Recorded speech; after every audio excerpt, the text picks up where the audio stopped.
selanjutnya yaitu cerita hikmah. Cerita hikmah ini diambil dari hadis yang diriwayatkan oleh Imam Muslim.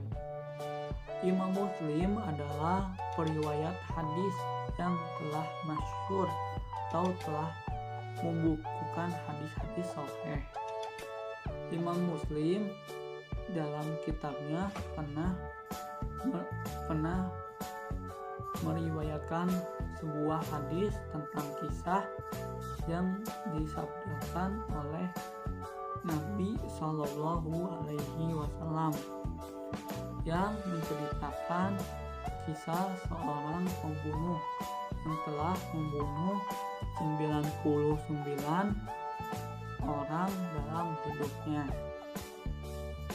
Suatu ketika seorang yang telah membunuh 99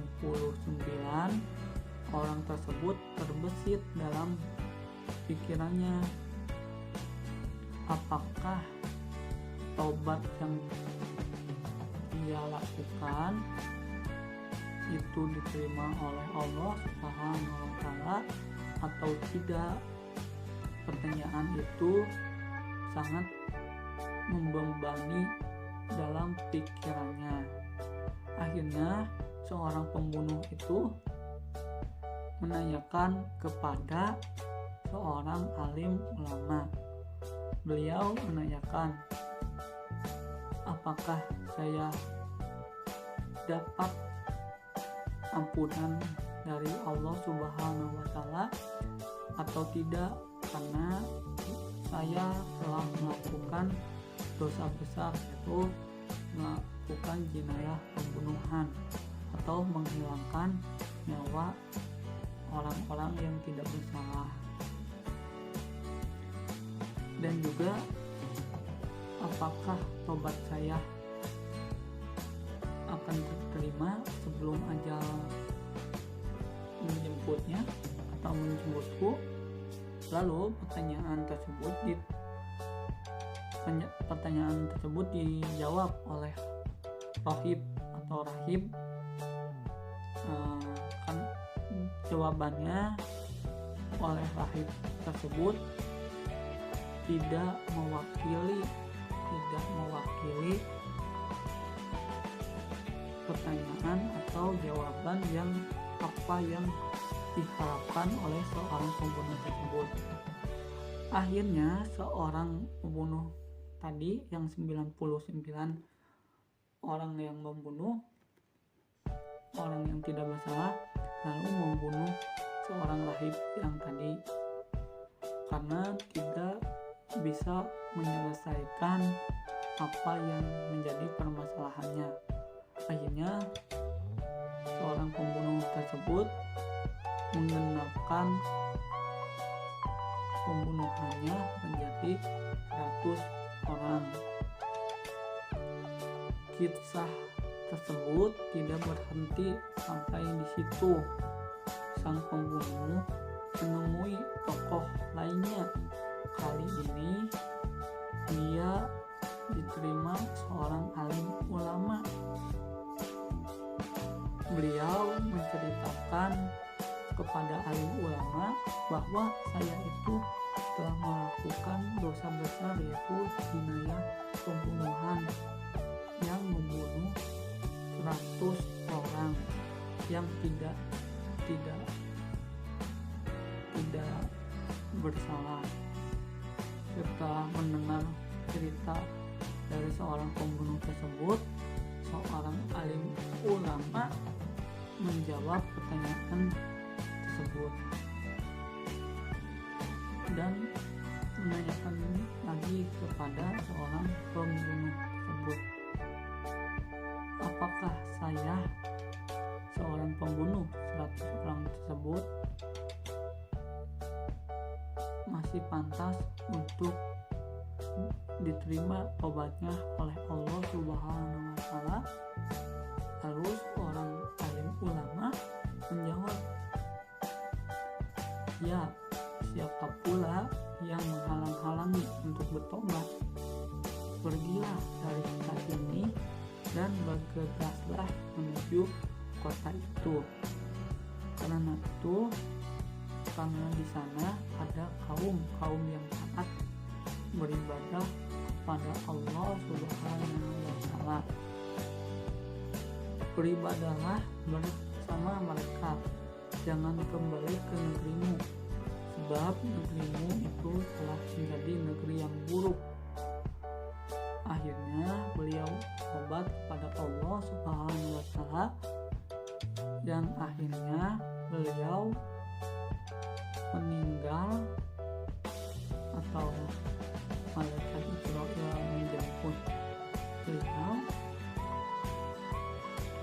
Akhirnya beliau masuk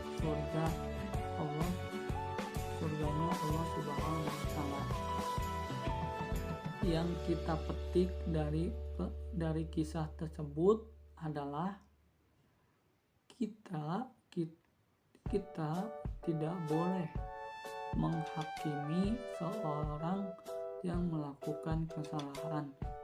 Seperti contoh, apabila si A melakukan kesalahan, maka si B tidak pantas untuk menghakimi si A bahwa si A itu salah, telah melakukan dosa besar, telah melakukan perbuatan yang tidak sesuai oleh syariat Allah Subhanahu wa Ta'ala.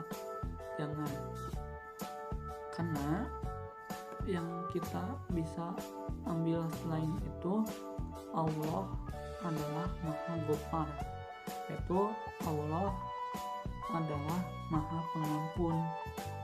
Sebesar apapun kecuali syirik, Allah selalu mengampuni dosa-dosa hambanya apabila seorang hambanya ingin bertobat atau ingin kembali ke jalan Allah Subhanahu wa Ta'ala. Sebab Allah itu lebih banyak Ar-Rahman dan Ar-Rahim dibandingkan dengan sifat kemarahannya atau kemurkaannya. Karena itu, apabila seseorang yang melakukan dosa besar kecuali syirik, maka sebelum ajal menjemput atau ajal dicabut di atas rongkongan, kita bisa memanfaatkan waktu untuk lalu bertobat kepada Allah Subhanahu wa Ta'ala. Apabila seseorang yang telah dicabut nyawanya atau telah diambil oleh Allah, diambil nyawanya di atas rongkongan, maka kita tidak bisa lagi bertobat kepada Allah Subhanahu wa Ta'ala. Seperti kisah yang tadi, seseorang yang melakukan pembunuhan bahkan sampai 100 orang itu bisa atau dapat